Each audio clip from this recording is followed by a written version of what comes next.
Yo, yo, yo, yo, yo. Good evening, late afternoon. It's September 16th, 2025.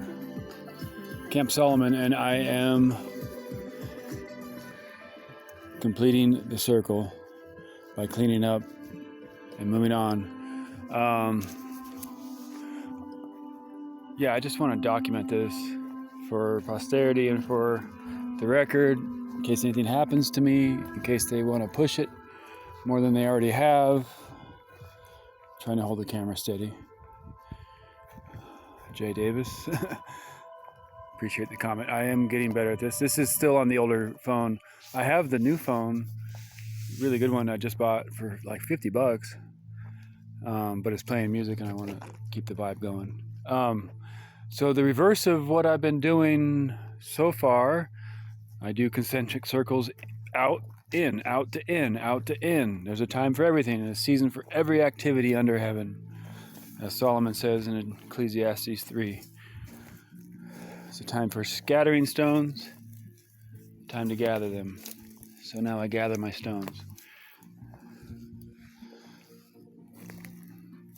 Progress, progress, progress. There's my tarp, sleeping bag, and hammock. That would be my nap spot. That's the last thing that goes because that's the first thing that comes out. That way I can sleep anywhere. The timbers were left behind. They were here. I just moved them to a more usable location. If that qualifies as improvements, then I'm shit out of luck. If the fact that I gathered some wood for a future fire implicates me in any way, then I'm shit out of luck. There's a lot of ways that I could be shit out of luck if they have their way. It's astonishing. I'm amazed that they took issue with what I'm doing. I can see coming out and saying, hey, it's a bad time to have a fire. Please don't do it again. Total fire ban right now. Please use propane to cook until further notice. And I would say, oh, I didn't see this sign. And I didn't, because I don't pay attention to those things. I pay attention to the signs on the ground and in the forest itself. I am a student of the forest. I'm a student of the universe. I'm a student of everything.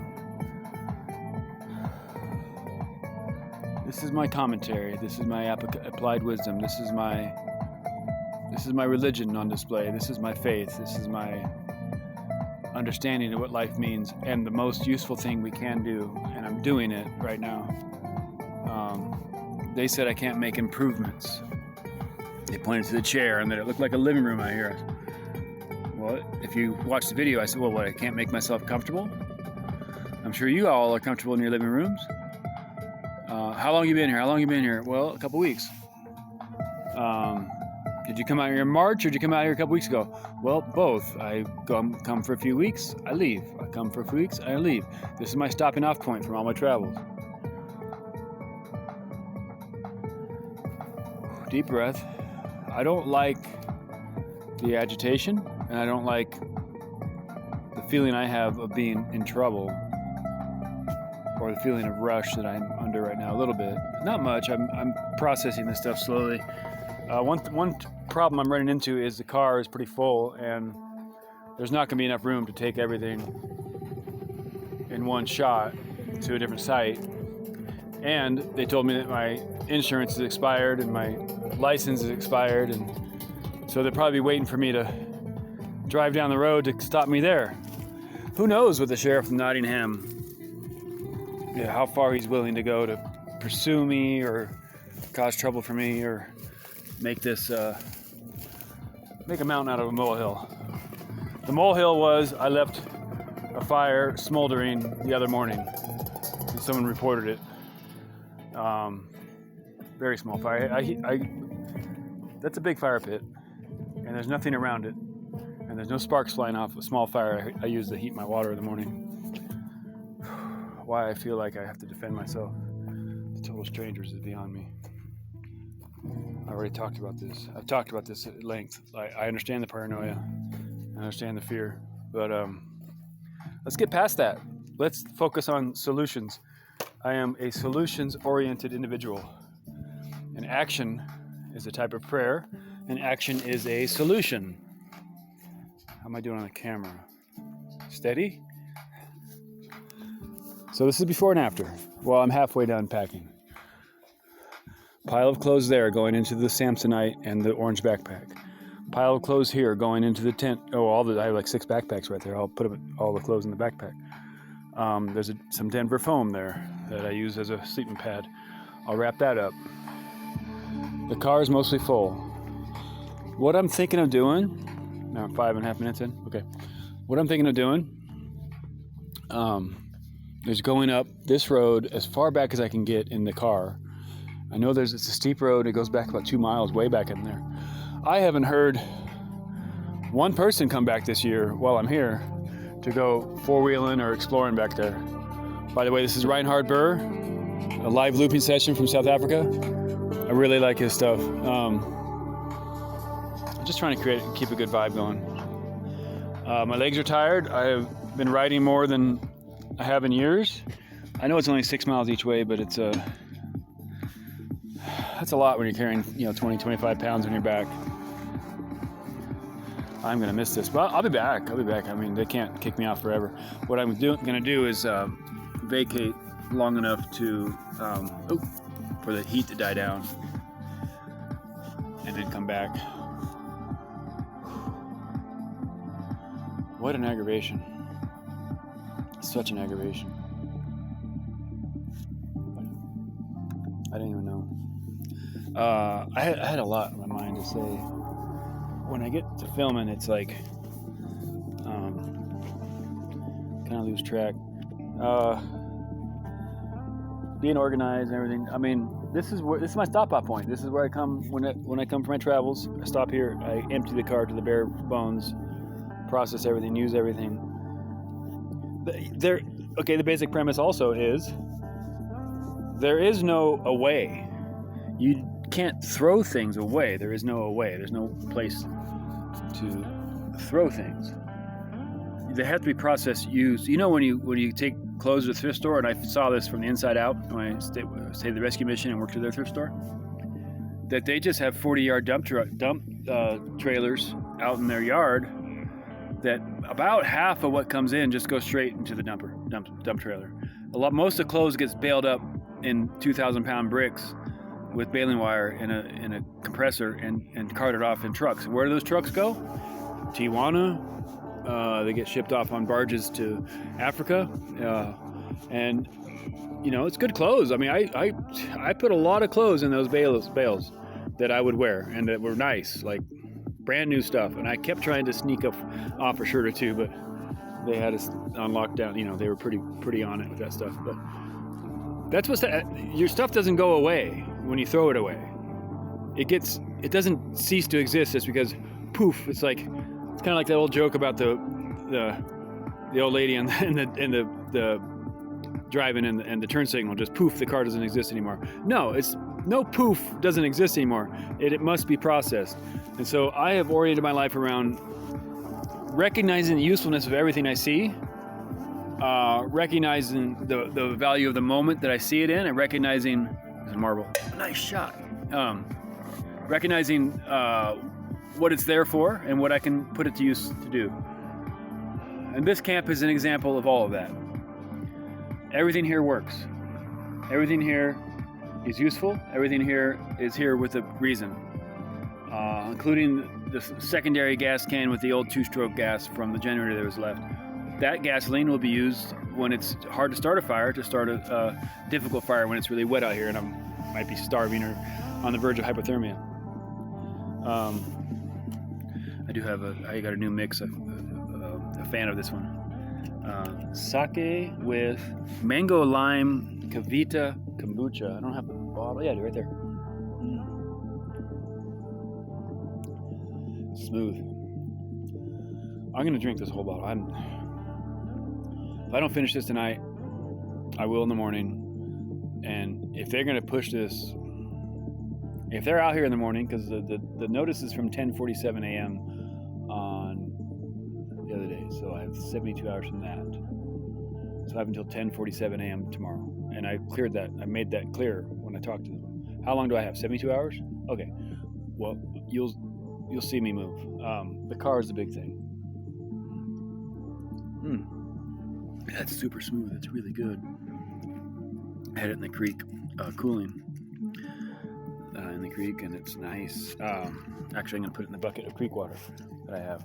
And so all these things, this is all practical. This is all usable. That water there, I got a pan full of it. I bought some propane for $10 so I can heat my dinner tonight and not be sitting here in cold. I hate that I have to use those things. They should be $5, and it was $10 for a propane canister. And that just creates waste. And it costs money.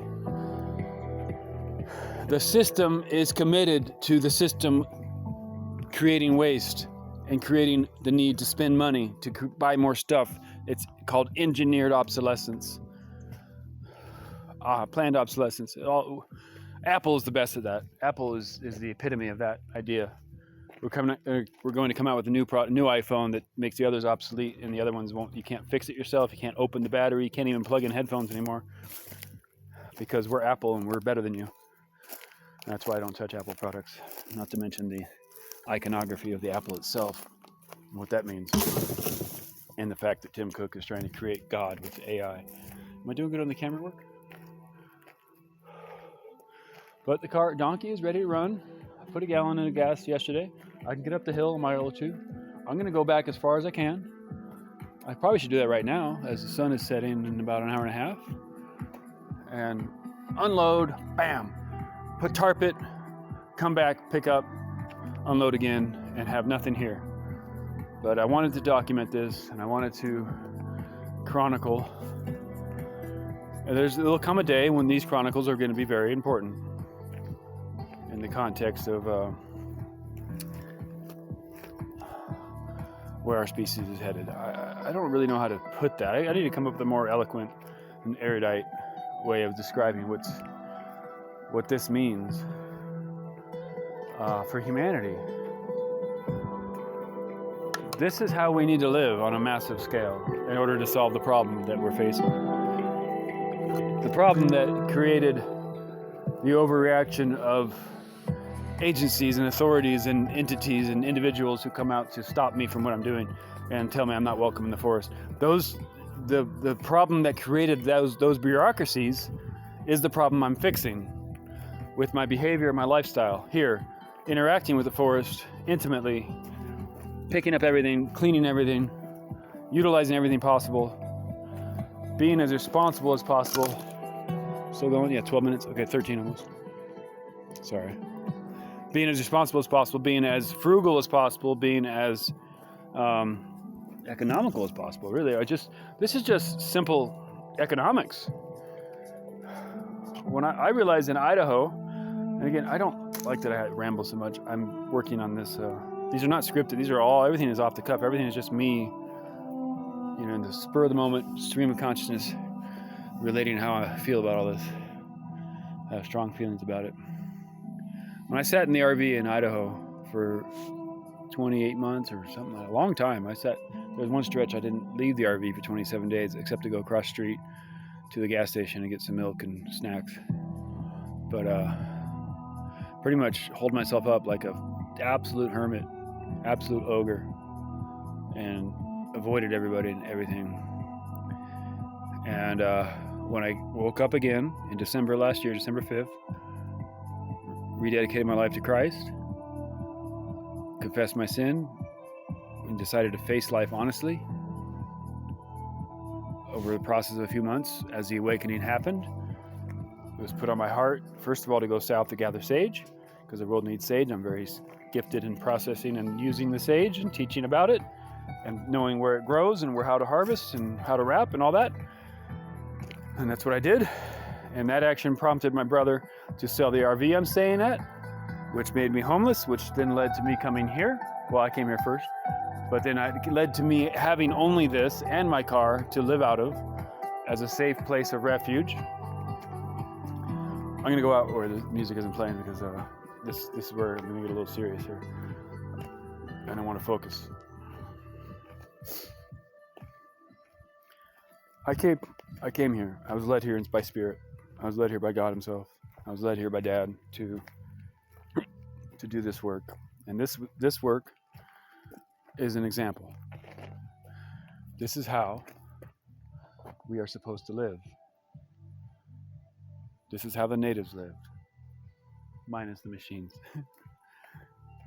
minus the not Bluetooth, but downloaded music from YouTube, playing on my speaker. But essentially, this is what the natives did. They interacted with the land. They lived off of it, from it, and they respected every inch of it. And that's what I'm doing. Respect every inch of this. I love every inch of this. I love the hills behind.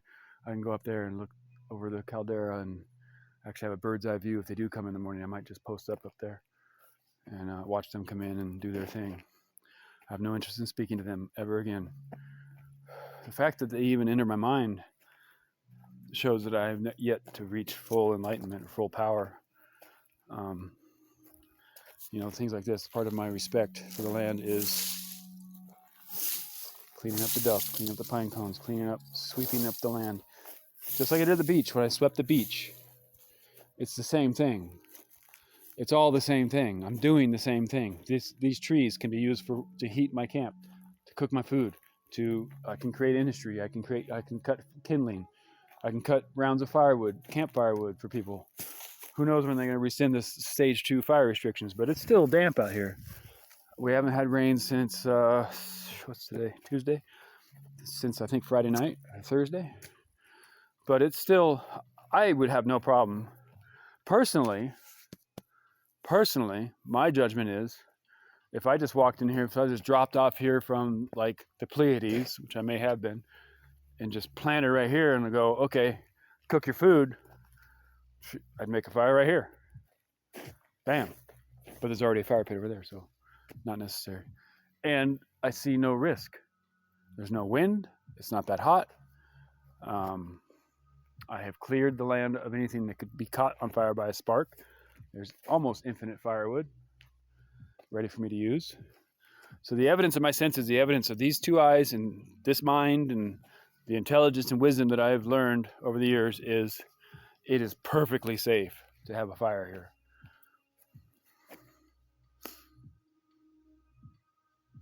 The most difficult survival task or challenge on the planet is navigating through your doubts and fears and your paranoias and your judgments and your hatreds.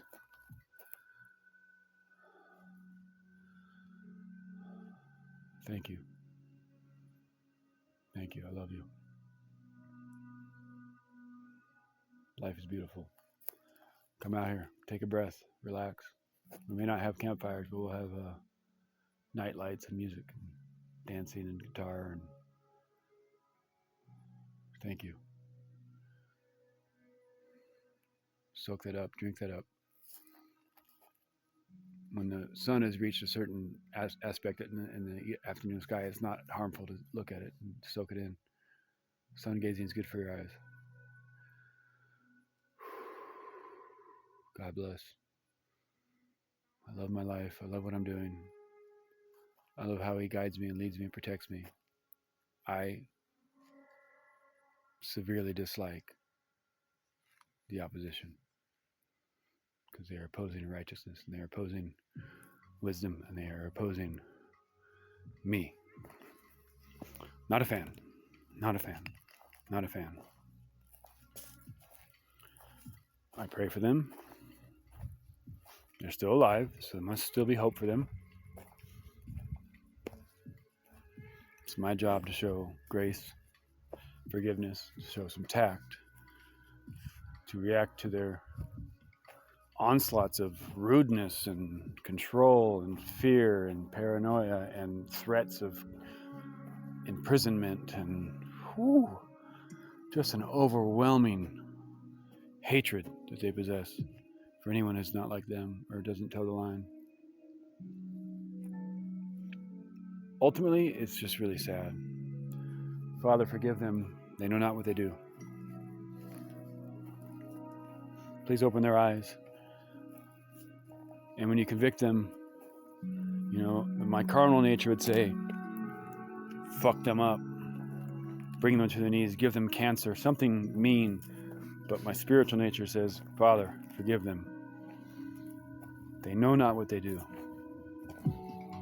They're trained a certain way to enforce certain rules and certain laws, certain behaviors, and to punish anything that's deviant from that. And their tunnel vision and it's just really sad. Please pray for me. I'm going to do a shuttle service here and offload my stuff and come back and do it again. I'll take a video in the morning on the new phone of what it'll look like, what it's going to look like when I'm gone, what I'm going to leave behind. No improvements, just move some lumber around and kind of a semblance of a structure. I'm not taking the stage out. I'm not taking the dance floor off. They can move that if they want to. I'll put it back. That's the most important thing out here. Dancing under the stars. Dancing under the stars. Come out and dance with me. Come out and celebrate. Celebrate life. I love you all. I'm praying for you. I'm holding it down. I'm stronger than ever, and I'm getting stronger. God bless America. Over and out.